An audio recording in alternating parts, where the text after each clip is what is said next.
저는 지금까지 반백년 살아오면서 조국 대한민국의 위기를 많이 보고 겪었습니다. 저의 생애 가운데 가장 어려웠던 때는 1997년 IMF 때였습니다. 거짓말처럼 나라가 망했습니다. 환율이 폭등했고 많은 기업들이 도산했고 외국 자본이 헐값에 그 기업들을 매수해 갔습니다. 가장들은 실직하여 실업자로 노숙자로 내몰렸고 비정규직 시대가 시작되었습니다. 하지만 우리 민족이 어떤 민족입니까? 온 국민이 한마음 한뜻으로 노력하여 IMF를 조기 졸업하였습니다. 세계가 깜짝 놀랐습니다. 그 다음 큰 위기는 얼마 전에 겪었던 코로나19의 위기입니다. 불행 중 다행인 것은 우리나라만 겪은 문제가 아니라 온 지구촌이 함께 아파하고 고통을 겪었다는 점입니다. 동병상련의 때입니다. 한 2, 3년 동안 전 세계는 전대미문의 질병 위기를 겪었고 또 견디고 이겨냈습니다. 다음 위기의 때가 바로 지금이 아닌가 생각해 봅니다. 소상공인들의 말에 의하면 IMF도 견뎠고 코로나도 버텼는데 지금은 어려워도 너무 어렵다는 이야기를 합니다. 한국은 OECD 국가 가운데 출산율은 바닥이고 자살률은 꼭대기입니다. 인구 소멸의 시대에 사람들의 마음속에 어두움은 짙어만 갑니다. 고금리, 고환율, 고물가가 지속되고 있습니다. 외식이라도 하러 나가면 이 가격이 맞나 싶을 정도로 껑충 뛰어 올랐습니다. 사발면 컵라면을 편의점에서 하나 샀습니다. 얼마 전까지 1,000원이었는데 1,100원이 찍혔습니다. 100원이 올랐지만 10%가 오른 겁니다. 엄청난 일이죠. 올해 경제 성장률은 1%대도 되지 않고 0.몇 %라고 예상합니다. 이런 경제 성장률은 처음 봅니다. 미국의 대통령은 자국 중심주의를 내세우며 전 세계를 상대로 관세 정쟁을 펼칩니다. 이런 위기의 때에 외교적으로 대응해야 하는데 우리나라는 내부적인 정치 문제로 큰 혼란에 빠져 있습니다. 대통령의 비상계엄, 탄핵, 그리고 권한대행 체제, 심지어 대행이 국정 최고 책임자로 이 나라를 이끌고 있습니다. 사상 초유의 일을 경험하고 있죠. 여당은 당내 경선을 통해서 대통령 후보를 뽑았는데 그 대통령 후보를 끌어내리려고 했는데 실패로 끝났습니다. 지난 수개월 동안 이상한 나라에 살고 있는 그런 느낌입니다. 한국은 리더십 부재로 인한 혼란의 시대에 어두운 터널을 통과하는 중입니다. 이 나라를 이끌었고 또 이끌어갈 대통령과 관련된 끝없는 갈등과 혐오가 넘쳐나고 국론은 극도로 분열되어 있습니다. 한쪽은 서로에게 빨갱이라고 한쪽은 서로에게 골통이라고 이야기합니다. 같은 나라이고 형제인데 그렇게 정치 문제로 사람들의 마음이 갈리게 된 겁니다. 이런 상황의 주요 현안마다 판단을 내려야 하는 법관들에게 끊임없이 일이 주어집니다. 무슨 일만 있으면 법관들이 판단을 내려야 하는 상황이 된 겁니다. 대통령을 비롯한 국회의회에서 탄핵된 이들에 대한 최종 심판을 헌법재판소가 몇 달 동안 담당했습니다. 야권의 대선 후보의 고등법원과 대법원 선고, 그리고 내란 혐의를 받고 있는 이들에 대한 판단들이 여전히 많이 남아 있습니다. 여권의 대통령 후보로 선출된 이가 후보 선출 취소 효력 정지 가처분 신청을 내기도 했습니다. 이런 게 있는 줄도 몰랐습니다. 이 모든 일에 대한 판단을 누가 합니까? 법관이 합니다. 헌법과 법률에 따라서 양심에 따라서 판결을 한다고 하지만 머리가 얼마나 아플까 싶습니다. 어떤 판단을 하든 반대하는 쪽에서 공격하기 때문입니다. 오늘부터 설교할 성경이 사사기입니다. 사사기는 영어로 저지입니다. 즉 재판관이라는 뜻입니다.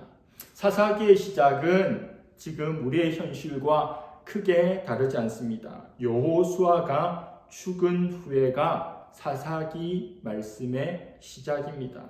리더십의 부재의 때, 지금의 한국의 상황과 너무도 닮아 있습니다.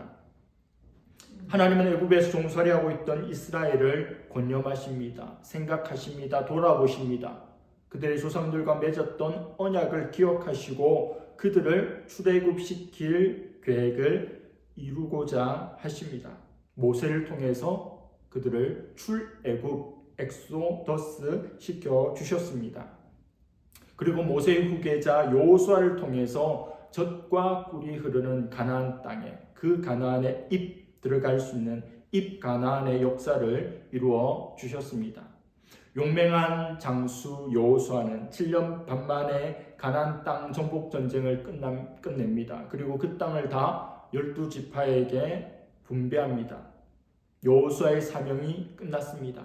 사명이 끝나면 하나님께서 이 땅에 머물게 하지 않습니다. 모세의 사명이 끝났을 때도, 여호수아의 사명이 끝났을 때도 하나님은 그들을 불러 가십니다. 그런데 어찌된 영문인지 모세의 뒤에는 여호수아가 있었는데 여호수아 뒤에는 아무도 없습니다. 여호수아를 이을 지도자가 세워지지 않습니다. 갈렙이라도 세워져야겠다는 생각이 드는데 그렇지 않습니다. 아무도 없습니다. 왜일까요? 출애굽, 입가나안, 이 두 때에는 다 원톱 리더십이 존재했습니다. 모세라고 하는 존재, 여호수아라고 하는 존재, 이스라엘의 역사에 참으로 걸출한 리더들이, 용 같은 이들이 이 사명들을 이루어 내었습니다. 모세가 이스라엘을 이끌 때 그 광야에서 모세의 권위에 도전하고 시기하는 무리들이 존재했습니다. 가까운 친척으로부터도 가족으로부터도 그와 같은 일이 있었습니다. 그때마다 하나님께서는 언제나 모세의 손을 높이 들어 올려 주셨습니다. 여호수아는 갈렙과 같이 종종 사람들의 입에 올려지지만 그의 지도력이 의심받거나 도전받은 적이 없습니다. 그런데 가나안을 정복하고 가나안 땅을 분배하고 난 후에 지도자가 없는 겁니다. 왜요? 이제 그런 지도자가 필요 없기 때문입니다. 하나님께서 필요하시면 사람을 세우시죠. 하나님께서 보시기에 지도자가 없애도 되겠다고 싶으면 사람을 세우지 않습니다. 과거의 시스템이 중앙집권 체제라면 이제는 지방 분권 체제라고 할 수 있을 겁니다. 각 지파별로 분배된 나뉘어진 땅에서 그 땅에 남아있는 가나안 족속들을 몰아내고 그곳에서 지파별로 선의에 경쟁하듯이 하나님 말씀을 듣고 하나님께 예배하고 하나님 나라를 일구어만 가면 되는 그런 시대가 열린 겁니다. 여호수아라고 하는 그들이 의지했고 따랐던 탁월한 지도자가 역사 속에서 사라졌지만 리더십 부재의 혼란이 그들을 조금도 흔들지 않습니다. 이스라엘 통해서 위기의 순간, 어려움의 순간, 지도자 부재의 순간을 헤쳐나갈 수 있는 길을, 그 비결을 발견하고자 합니다.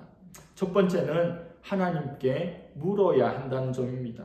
우리는 하나님의 뜻을 정확하게 알아야 합니다. 하나님이 원하시는 것이 무엇인지, 하나님이 어디로 인도하시는지, 하나님께서 기뻐하는 길이 무엇인지를 언제나 하나님께 물어야 합니다. 묻지 않으면 부부라도 아무리 친한 관계라도 서로의 마음을 알 수 없습니다. 어느 날 그런 마음이었어, 그런 뜻이었어, 정말 몰랐네, 이런 이야기들을 하게 되는 겁니다. 하나님 뜻이 그렇게 중요하다고 하는데 하나님께 묻지 않는다, 뜻을 아뢰지 않는다, 엿듣지 않는다, 어불성설이죠. 하나님의 뜻을 정확하게 알고 분별하는 수단이 바로 기도입니다. 여호수아가 죽었고 그들의 일은 아직 끝나지 않았습니다. 사람이 죽었어도 하나님의 일은 계속되죠. 그때 그들은 하나님께 기도합니다.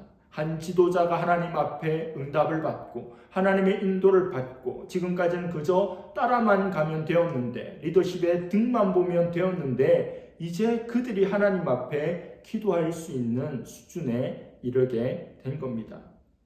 집단지성 같은 거죠. 여러 사람들의 수준이 그 정도로 끌어올려진 겁니다.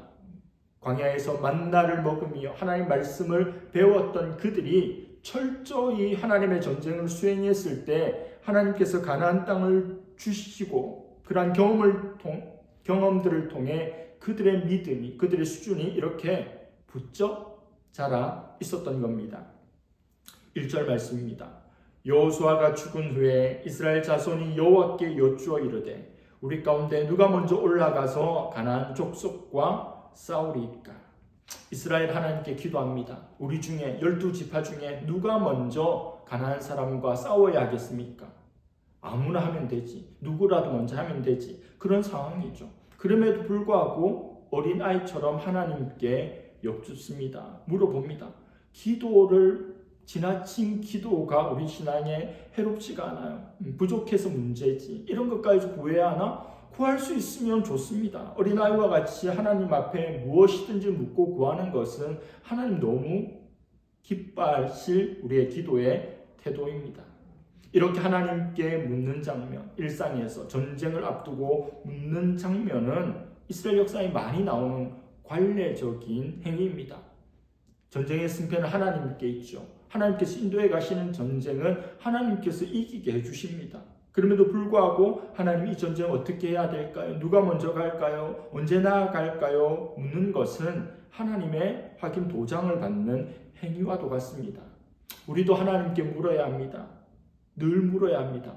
하나님 우리 삶에 계획이 있고 우리를 위해 예비하신 길이 있는데 내가 묻지 않으니 알 수 없고 알 수 없으니 그 길을 걸을 수 없고 광야의 방황과 같은 삶을 살게 되는 겁니다.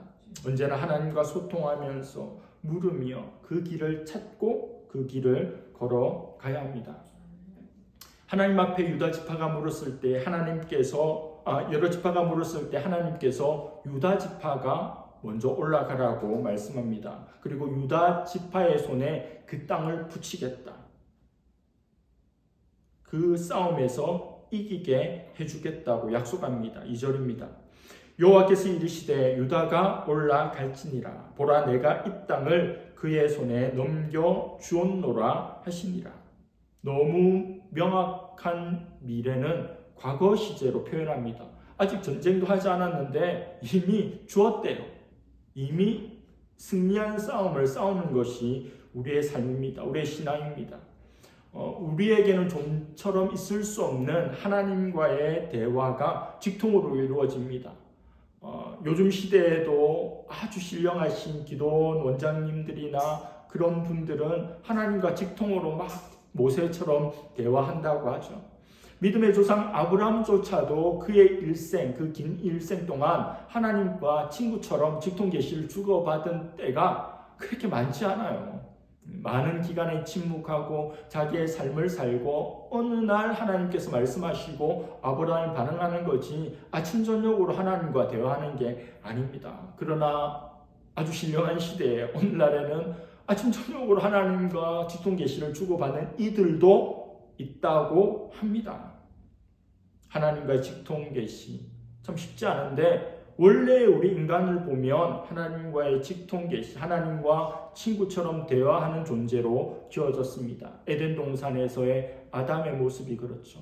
하나님과 허물이 없습니다. 거리가 없습니다. 하나님과 부담감이 없어요.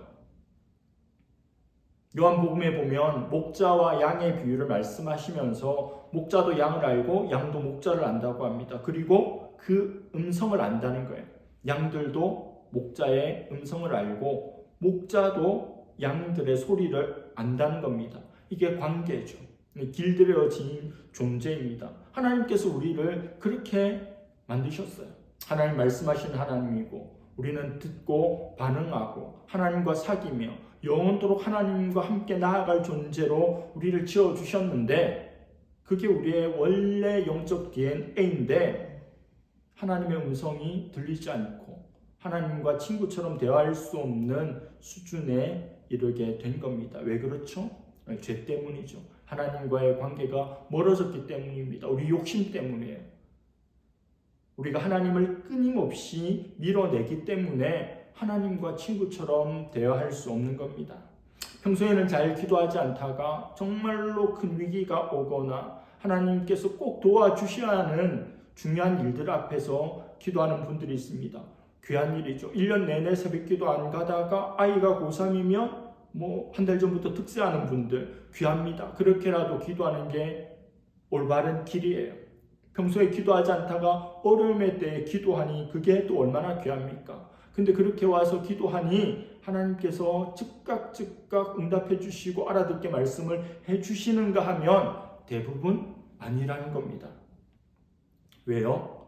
매일매일의 관계 속에서 하나님과의 친밀함이 있고 세미한 음성으로 말씀하시는 하나님께 집중되어 있어야 잘 들리는데 평소에 저렇게 멀리 있다가 급할 때만 쪼르륵 간다고 그 음성을 잘 들을 수 있는 게 아니라는 겁니다. 가끔씩 연락 오는 친구들 있죠? 3년, 4년, 5년 만에 평소에 전혀 연락이 없다가 한 10년 만에 연락 오고 그러면 그 연락한 사람한테 뭔가 절박한 나한테 도움이 필요한 일이 있기 때문에 그런 거예요. 전화는 반갑게 받지만 그렇게 흔쾌히 도와주고 싶은 마음이 들던가요? 필요할 때만 찾네? 이런 생각을 하죠. 우리가 필요할 때만 하나님 찾아도 하나님 기뻐하십니다. 워낙 하나님 찾는 사람들이 없는 시대니까요. 근데 하나님 진짜 바라는 것은 아침 저녁으로 늘 하나님의 임재 연습을 경험했던 그 형제들처럼 하나님 앞에 살아가는 것을 하나님께서 원하십니다. 하나님의 음성을 듣는 것이 당연한데 하나님의 음성 들었다고 하면 정신병자나 광신자로 여겨지는 비정상의 정상화 시대가 된 거죠. 하나님의 음성 듣기가 예전에 비해서 어렵다면 더 하나님 앞에 자주 더 사소한 일도 아랜다며 하나님의 음성이 들리고 하나님 마음을 헤아리기가 한결 쉬워질 것입니다. 하나님 유다 자손이 처음으로 정복전쟁, 가나안 민족 소탕작전을 펼치도록 하십니다. 유다 지파가 어떤 지파입니까? 가장 강성한 지파입니다. 예수 그리스도께서 오신 지파가 유다 지파입니다. 사실상의 장자 지파가 유다 지파입니다. 창세기 49장에 야곱이 유다를 축복하며 예언했던 말씀들이 성취되고 있는 현장이라고도 할 수 있을 겁니다. 위기의 순간, 어려움의 순간 하나님께 물어야 합니다. 두 번째 길은 하나님께 물었을 때 하나님께서 말씀해 주시면 그 말씀에 순종해야 합니다. 하나님이 먼저 나설 지파가 유다라고 말씀을 하셨는데 12지파 중에 한 지파인 유다가 저는 선봉에는 못 써요. 저는 두 번째는 해도 처음에는 못해요 라고 말할 수도 있겠죠. 그리고 기드온 사사처럼 진짜 그런지 이렇게도 해보고 저렇게도 해보고 그게 하나님 뜻이 정말 맞는지 또 기도해보자고 또 구해보자고 몇 번 걸쳐서 체크해보자라고 말할 수 있지 않겠습니까? 그렇게 유다 지파로 확정을 하나님께 해주셨는데도 불구하고 그게 하나님의 뜻이라 하더라도 저는 못하겠어요 라고 했다면 주님의 뜻은 이루어지지 못했을 겁니다. 그러나 유다는 하나님의 지명 그리고 하나님의 약속을 믿고 나아갔습니다. 무엇이 기다립니까? 말씀대로 승리가 기다리고 있었습니다. 화려한 승리의 기록이 4절로부터 시작하여 10절을 지나 20절까지 계속됩니다. 물었더니 대답해 주셨고 대답해 주셨더니 행했더니 하는 전쟁마다 이겼다는 결론입니다. 하나님 말씀에 순종하는 사람은 언제나 승리합니다. 이건 무조건 100번 해도 100번 다 그 뜻대로 이루어진다는 말의 승리가 아닙니다. 하나님의 시간표 안에서 하나님의 계획 안에서 모든 것이 온전히 이루어진다는 거예요. 순종이 하나님께 드리는 제사, 예배보다 더 낫습니다. 하나님은 순종하는 사람을 찾으십니다. 하나님은 자신의 뜻, 자신의 생각, 자신의 지혜로움, 자신의 경험과 실력을 의지하는 사람을 쓰시지 않고 하나님을 전적으로 의지하는 사람을 사용하십니다.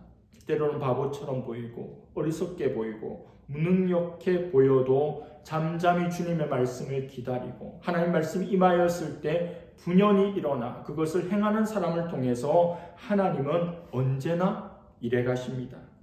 오늘 본문처럼 하나님 우리에게 직통 계시를 거의 허락하지 않습니다. 그러나 성경 말씀을 통해 기도를 통해 하나님의 뜻을 알고 행하라고 하십니다. 말씀을 읽고 큐티를 알고 설교를 듣는 것은 성경 지식의 증가가 목적이 아닙니다. 그 말씀을 나에게 주시는 하나님의 말씀으로 받아들이며 믿음으로 순종하기 위해서 말씀과 관련된 일을 하는 겁니다. 기도도 마찬가지죠. 말씀대로 순종하기가 쉽지 않을 때 기도를 통해서 자신을 내려놓고 그 말씀을 이루어갈 수 있는 능력을 구하는 것이 기도입니다.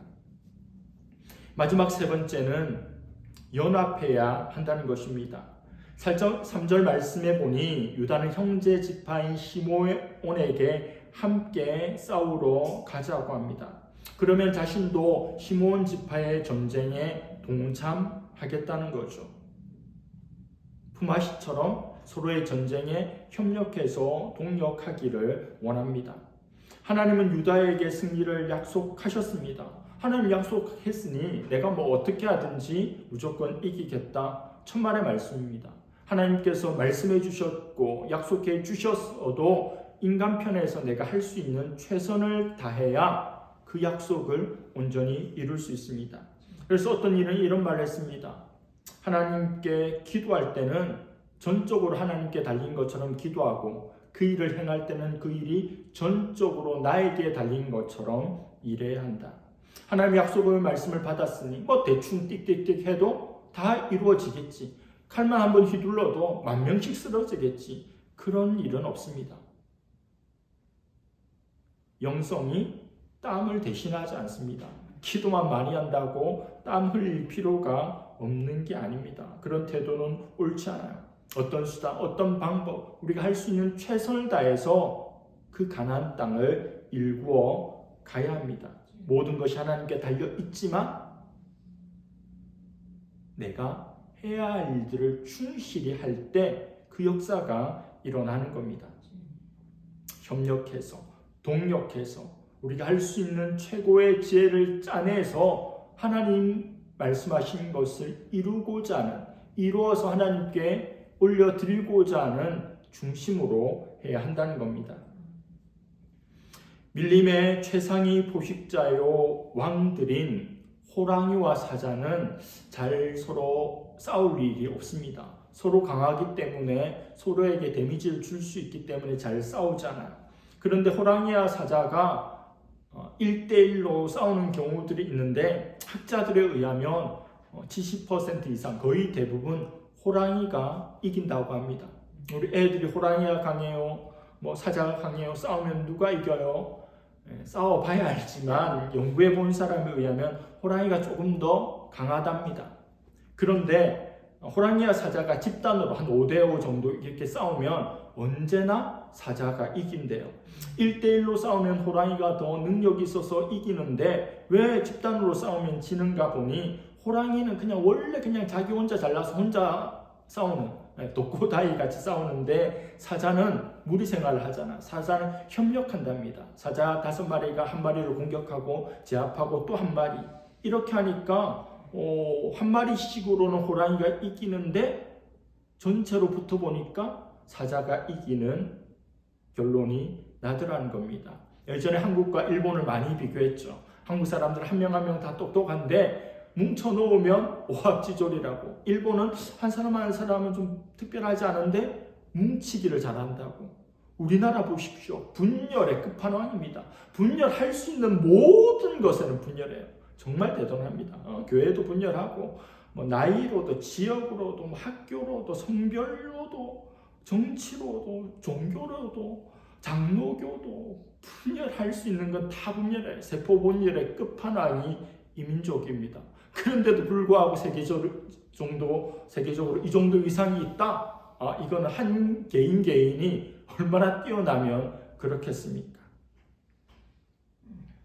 우리가 주의 일을 할 때 모여야 합니다. 그리고 동력해야 합니다. 연합해야 합니다. 혼자 하는 게 훨씬 편하죠. 쉽죠. 그런데 한마음 한뜻이 되면 혼자서는 결코 할 수 없는 일도 이루는 시너지 효과가 일어납니다. 기하급수적인 능력이 일어납니다. 수년 전에 제가 예전에 사역했던 교회 서울 남부 노회의 중고등부 겨울 연합 수련회의 대회장을 맡은 적이 있습니다. 반백년 살아오면서 어떤 수련회 대회장은 연합 수련회 대회장은 처음 맡아봤습니다. 총회 차원에서 SFC 전국 수련회를 이렇게 합니다. 그런데 총회에서 전국 수련회만 하니까 그 노회별로 지역별로 수련회나 중고등부가 너무 약해진다고 해서 그 해는 SFC 전국 수련회가 없는 대신에 각 노회별로 이렇게 하라고 했어요. 찬양팀도 메신저도 뭐 장소 섭외도 뭐든지 그 노회 가면 SFC가 뭐 간사 한두 명 보내줘서 조금 도와주는 형식으로 하라는 겁니다. 그렇게 정책이 위로부터 내려왔어요. 그러니까 이제 노회 산하의 교회들에 속해 있는 중고등부 사역자들이 이렇게 모였습니다. 갈 때부터 불안했어요. 불길했습니다.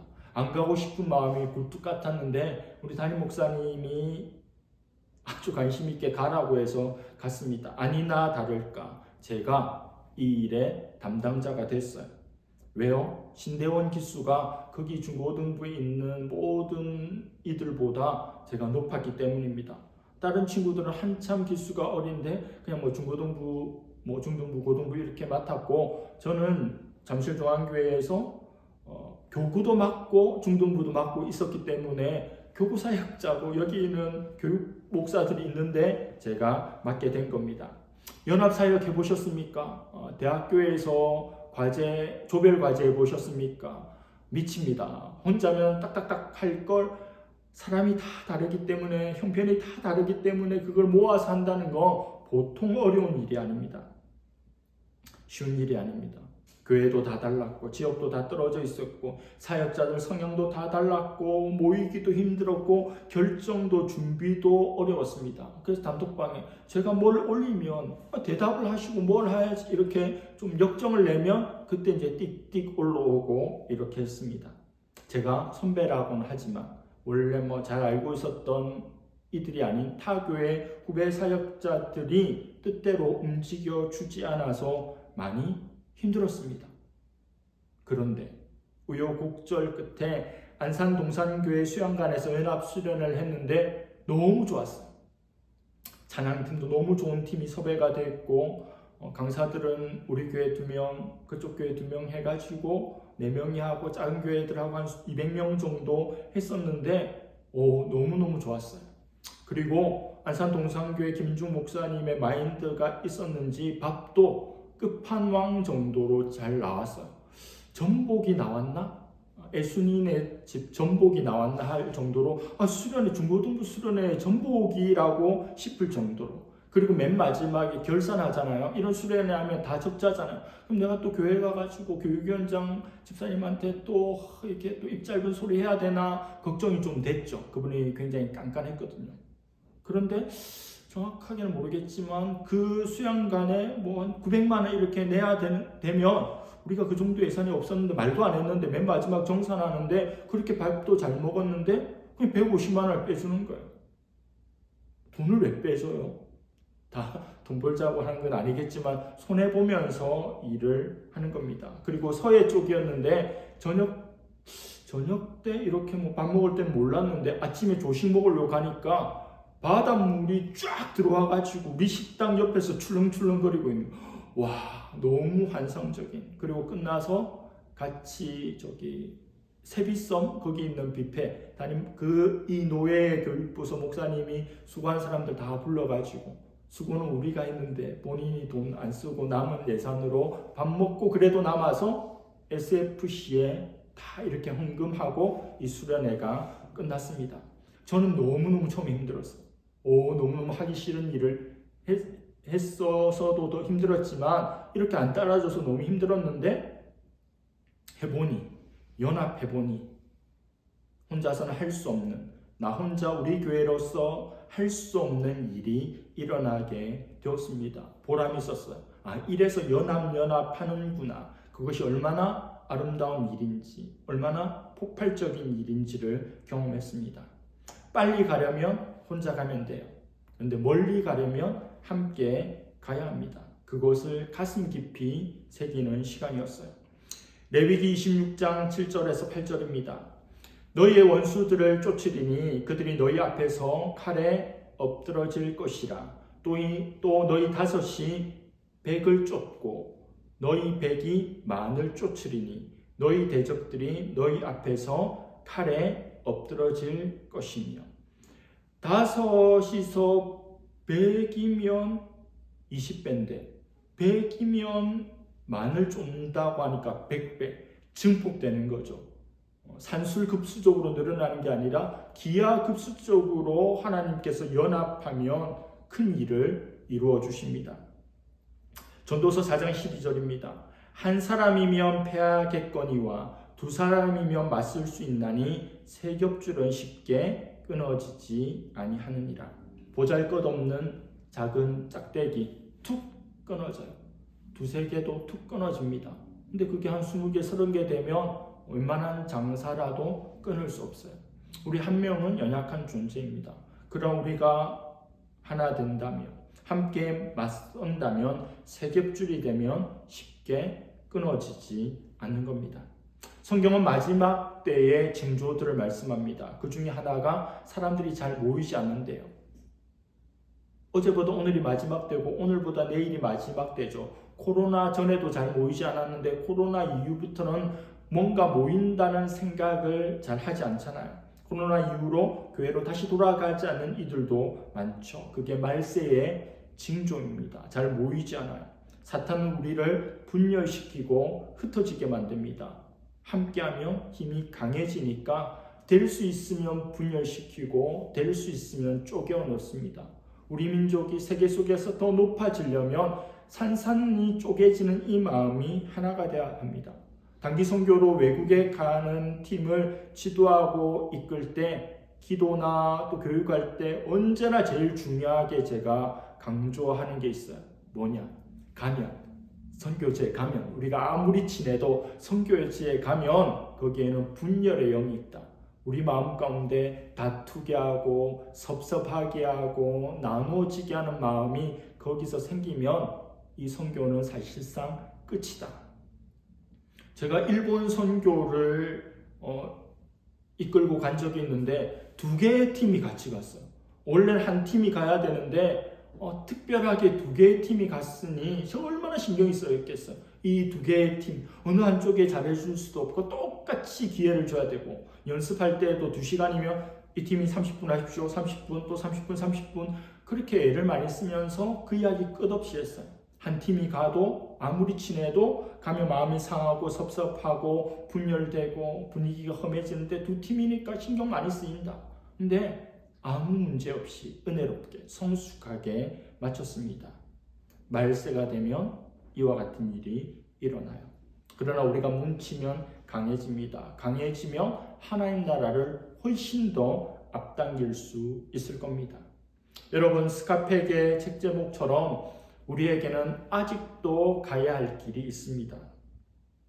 아직도 가야 할 길. 어떻게 한 번도 가보지 않은 길을 마치 익숙한 길처럼 걸어갈 수 있겠습니까? 그 비결이 뭡니까? 어린아이처럼 하나님께 묻는 겁니다.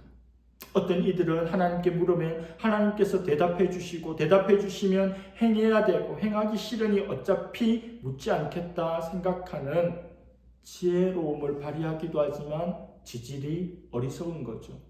하나님께 묻고 말씀하시면 순종하는 게 그게 지름길이에요. 그게 첩경입니다. 그리고 그 일을 가장 잘할 수 있는 원리인 동력의 원리, 협동의 원리, 팀 사역의 원리로 성취할 수 있기를 바랍니다. 우리의 일상에서 또 특별한 어려움의 때에 언제나 놓치지 않을 그런 비결들을 장착하는 복된 저와 여러분들 되실 수 있기를 간절히 바랍니다. 기도하겠습니다. 하나님 아버지, 사사기 1장의 말씀을 묵상하였습니다. 여호수아가 죽은 후에로 시작하는 말씀입니다. 상황으로 참으로 혼란한 리더십 부재의 시간이지만 그들은 흔들리지 않고 하나님께 묻고 순종하고 협력함으로 이 일들을 이루어냈습니다. 하나님, 이 땅의 현실을 봅니다. 조국 교회의 아픔을 봅니다. 사분 오열돼 있고 갈기갈기 찢겨 있고 혐오하고 정오하고 공격하고 나뉘어지는 이 나라입니다. 주님, 나누어진 것을 하나 되게 하시는 분이 우리 주님이시오니 하나님, 이 나라 이민족 불쌍히 여겨 주시옵소서. 하나님께 물을 수 있는 이 땅의 교회와 성도들, 지도자들 되게 하여 주시고 이 땅 가운데 은혜와 긍휼을 베풀어 주시는 하나님의 역사가 있기를 원합니다. 하나님, 말씀하였을 때 그것이 나의 기질과 성향과 나의 경험과 나의 판단과 어떠함과 반대되는 것이라 할지라도 하나님 말씀은 언제나 옳으니 순종할 수 있게 하여 주시고 나뉘어졌던 우리가 하나됨으로 위기의 이 나라를 살리고 또 열방 가운데 하나님 나라를 일구어 가게 하여 주시옵소서. 감사드리며 예수님의 이름으로 기도드립니다. 아멘.